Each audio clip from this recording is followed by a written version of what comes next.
quand vous additionnez le choix au regard du diagnostic prénatal de 100 couples confrontés avec une grossesse concernant un enfant gravement handicapé et que 99% font le choix de l'interruption de grossesse, chacun d'entre eux ne fait pas un choix eugénique, mais l'addition de toutes les décisions individuelles qui vont dans le même sens dessine une société eugénique.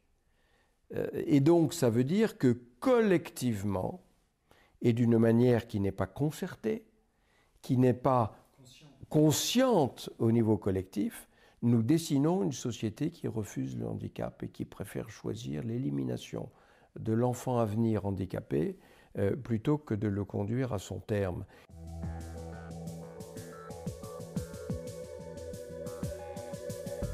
Il y a aujourd'hui une sorte d'argument qui consiste à dire « mais alors vous êtes contre le progrès ? Vous n'êtes pas moderne ?»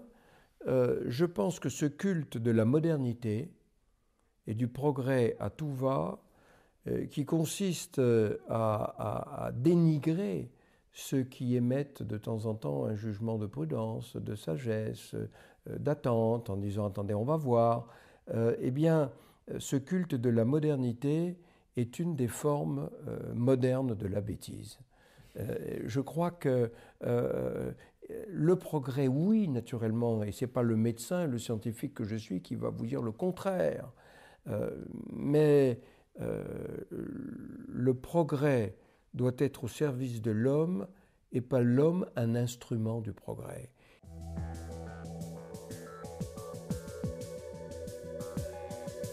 La recherche va plus vite que la pensée, et donc, par définition, le monde devient impensable.